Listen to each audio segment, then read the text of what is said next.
দীর্ঘ দেড় যুগ পর চুয়াডাঙ্গায় বিএনপির জেলা সম্মেলন। গণ অভ্যুত্থানের পর জেলা হিসেবে প্রথমবার দীর্ঘদিন পর এমন আয়োজনে মাঠের নেতাকর্মীরাও উচ্ছ্বসিত। শনিবার সকাল থেকে আলমডাঙ্গা, দামইহুদা ও জীবননগরের বিএনপি নেতাকর্মীদের মিছিল সদরমুখী। বেলা 12টার সাথে পরিপূর্ণ হয়ে ওঠে টাউন ফুটবল মাঠ। দুপুর থেকে কেন্দ্রীয় নেতারা বক্তব্য দেওয়া শুরু করেন। বিএনপি ভাইস চেয়ারম্যান শামসুজ্জামান দুদু বলেন, আওয়ামী লীগের প্রতিটি অপকর্মের বিচার না হওয়া পর্যন্ত তাদের ক্ষমা করার সুযোগ নেই।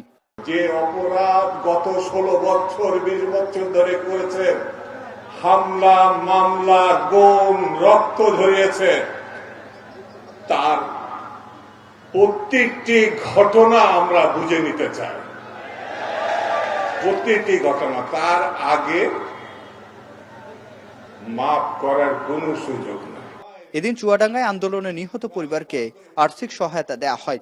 এ সময় বিএনপি মহাসচিব মির্জা ফখরুল ইসলাম আলমগীর বলেন, ষড়যন্ত্র মোকাবিলার জন্য নির্বাচন প্রয়োজন। তরুণদের হাতে আগামী নেতৃত্ব দেয়ারও অঙ্গীকার করেন। বলেন, ছাত্রদের সঙ্গে বিএনপির কোনো বিরোধ নেই। তরুণদের সঙ্গে আমাদের কোনো সমস্যা নেই, ছাত্রদের সঙ্গে আমাদের কোনো সমস্যা নেই। আমরা শুধু বলি যে দেশের স্বার্থে, জনগণের স্বার্থে সঠিক জায়গাটা চিনে নিতে হবে। কারণ নির্বাচন দরকার এই জন্যে এখন চতুর্দিক থেকে ষড়যন্ত্র চক্রান্ত হচ্ছে। এই চক্রান্ত ষড়যন্ত্রকে মোকাবেলা করতে পারে একমাত্র জনগণ। এ সময় বিএনপির ভারপ্রাপ্ত চেয়ারম্যান তারেক রহমান নেতাকর্মীদের কথা কম বলে নিজেদের যোগ্য করে গড়ার তাগিদ দেন। বলেন, যোগ্য না হলে মানুষ ক্ষমতা দিতে দুইবার ভাববে। তাদের সেই প্রত্যাশা আপনাকে পূরণ করতে হবে, এই দায়িত্বশীল ভূমিকা আপনাকে পালন করতে হবে। যদি এই দায়িত্বশীলতার ভূমিকা একজন নয়, আপনারা সকলে পালন করতে সক্ষম হন, তাহলেই একমাত্র বাংলাদেশের মানুষ আপনাদের হাতে দায়িত্ব দিবে।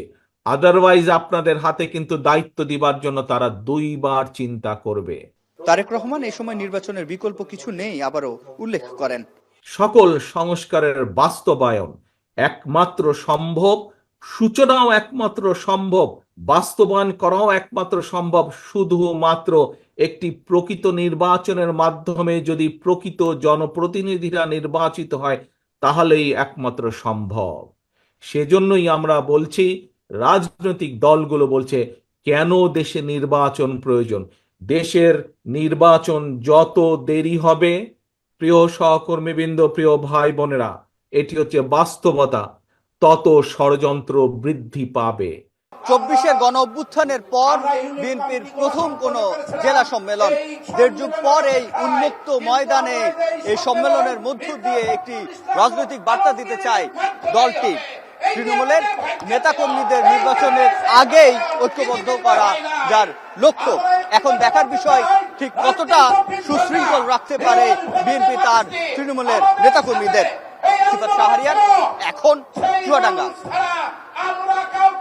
মাঠের অলরাউন্ডার আমি, আর ঘরের allrounder Tylex. Tylex toilet cleaner, clean মানেই টাইলক্স।